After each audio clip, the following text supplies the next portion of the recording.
Hello દોસ્તો, કેમ છો? આજે હું તમારા માટે લઈને આવી છું એક ઢાબા અને પંજાબી રેસ્ટોરન્ટમાં મળતી રેસિપી, જે છે કઢી પકોડા, અને એક ટ્વિસ્ટ સાથે અને ટિપ્સ સાથે. તો એના માટે સૌથી પહેલાં આપણે એક તપેલીમાં અથવા તો બાઉલમાં અડધો કપ જેટલું ઘરનું મેળવેલું દહીં લઈ લઈશું, અને એની અંદર 2 ચમચી જેટલો આપણે ચણાનો લોટ ઉમેરવાનો છે. અહીંયા હું 2 થી 3 જણા માટેનું જ બનાવું છું, તો એના માટે આટલું ચણાનો લોટ ઇનફ છે. તમે જેટલી ક્વોન્ટિટી, જેટલા જથ્થામાં બનાવો છો એના પ્રમાણે એમાં વધઘટ કરી શકો છો. તો આપણો ગોળ તૈયાર છે. હવે આપણે એક કઢાઈમાં 3 ચમચી તેલ લઈ લઈશું, અને એમાં ઉમેરીશું અડધી ચમચી જીરું, 10 થી 12 મેથી દાણા, અને અડધી ચમચી જેટલા વાટેલા સૂકા ધાણા, સાથે સૂકું લાલ મરચું, લીમડો, તમાલપત્ર અને લીલા મરચાં પણ, જેટલી તમને તીખાશ પસંદ હોય એ પ્રમાણે. અને પછી એમાં આપણે ઉમેરીશું સૂકા મસાલા, જેમ કે 5 ચમચી જેટલી હળદર લીધી છે મેં, 1 ચમચી લાલ મરચું, અને અડધી ચમચી જેટલું ધાણા જીરું પાવડર. તો તીખાશ પ્રમાણે જેટલી તમને પસંદ હોય એ પ્રમાણે તમે મરચું વધારે ઓછું કરી શકો છો. હવે એમાં સ્વાદ પ્રમાણે આપણે મીઠું લઈશું. અહીંયા મેં 1 ચમચી જેટલું મીઠું ઉમેર્યું છે. હવે આપણે આ કઢીને ઉકળવા દઈશું, અને કઢી ઉકળે છે ત્યાં સુધી આપણે એક બીજા બાઉલમાં 1 કપ ચણાનો લોટ લઈ એમાં 5 ચમચી જેટલો અજમો હાથેથી મસળીને ઉમેરીશું, અને એમાં અડધી ચમચી વાટેલા સૂકા ધાણા, 5 ચમચી જેટલી આપણે લઈશું હળદર, અને અડધી ચમચી જેટલા આપણે લઈશું લીલા મરચાં, લાલ મરચું. પછી લીલા મરચાં ઓપ્શનલ છે, અગેન જો તમને તીખાશ પસંદ હોય એ પ્રમાણે.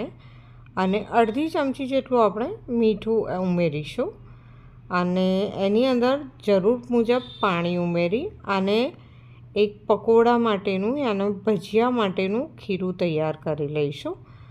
તો આ આપણું નોર્મલ ખીરું છે. હવે આમાં આવે છે આપણો ટ્વિસ્ટ.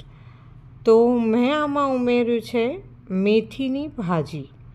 નોર્મલ તમે કઢી પકોડા ખાઓ એમાં મેથીની ભાજી નથી હોતી, પણ અત્યારે સિઝન છે શિયાળાની અને મેથીની ભાજી સરસ મળે છે, તો તમે એનો સ્વાદ એકદમ વધારી શકો છો. સાથે સરસ મજાની કોથમીર પણ મળતી હોય છે, તો મેં એ પણ ઉમેરી છે. એ તમારી પસંદ પ્રમાણે તમે ઉમેરી શકો છો. અને આ ભજીયાનું ખીરું એટલે પકોડાનું ખીરું તૈયાર થઈ જાય, છેલ્લે એમાં તમે 1-2 ચપટી જેટલો સોડા ઉમેરી સરસ મિક્સ કરી અને એની નાના નાના પકોડા કે ભજીયા ઉતારી લો.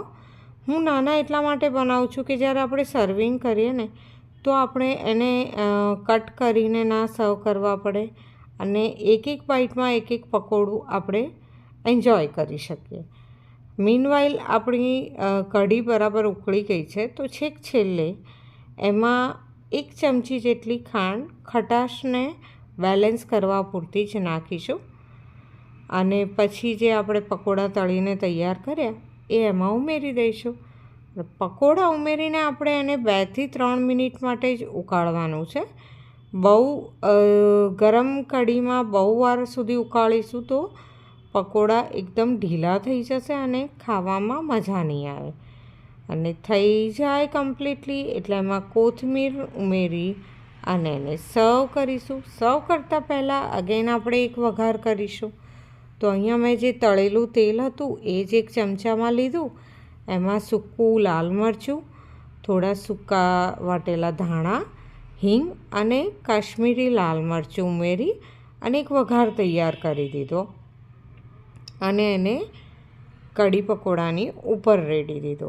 તમે જો સર્વિંગ બાઉલમાં સર્વ કરતા હોય તો એમાં પણ તમે ઉપર ગાર્નિશિંગમાં વઘાર રેડી શકો છો. અહીંયા હું ડાયરેક્ટ પ્લેટમાં સર્વ કરું છું, એટલે મેં મેઇન વાસણમાં જ વઘાર કરી દીધો.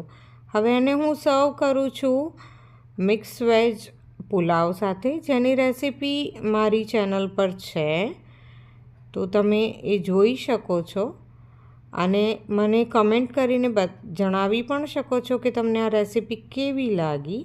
જો તમને સારી લાગી હોય અને ગમી હોય તો આ વિડીયોને લાઈક અને શેર કરવાનું ના ભૂલતા.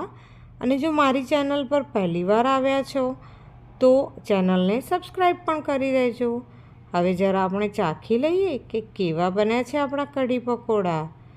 મને તો એકદમ મસ્ત લાગ્યા. તમે પણ ટ્રાય કરજો. Thank you for watching.